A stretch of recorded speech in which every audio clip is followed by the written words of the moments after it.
What do you recommend for someone who wants just to be healthy and live long? What would be the percentage of the different kinds of exercise would you recommend to your patients? You know what I'm talking about? Yes. Flexibility, Yes. cardio, strength. Yes. So for just heart health in itself, and I guess I should say cardiovascular. So what we talk about on a medical perspective is atherosclerotic cardiovascular disease or plaque formation. Those are the things that cause strokes, dementia, heart attack, small vessel disease like blindness, kidney disease. So those are all the little small vessel diseases that occur from cardiovascular disease or atherosclerosis. 30 minutes of aerobic exercise, a minimum of 5 days a week.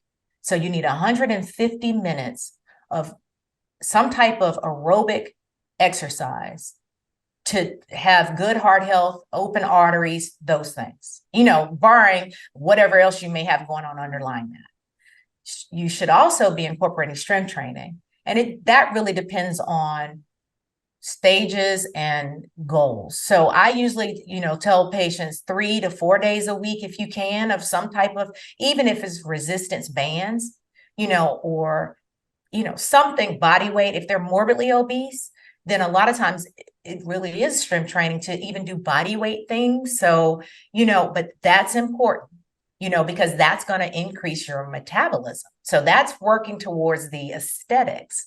Whereas most people, they say they care about the inside, and I care about the inside. And at a certain point in life, they start caring. But, it is important to move aerobically 150 minutes a week.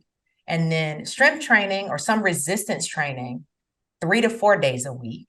Stretching should also be about 3 days a week. Well, you should actually stretch after, you've worked out whatever your strength training is. So if it's 3 days of strength training, you should definitely have 3 days of some type of stretching, but flexibility training, things where because that's going to prevent injuries.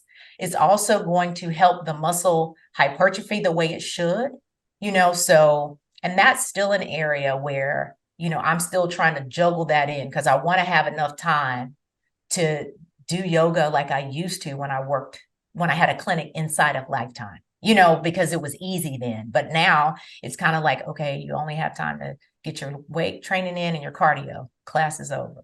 So, still trying to juggle those things. Well, But that's that would be my what most people recommendation. deal with. So I think that's a very realistic goal, but something that people might have to just change a little bit according to their own lifestyle. They might not have time for that prescription, with the caveat that maybe we should make time if we can, like when we're in front of the TV, stretch or something like that. Like that's a great thing. And sometimes just getting up 5 or 10 minutes early, Yeah. and stretching.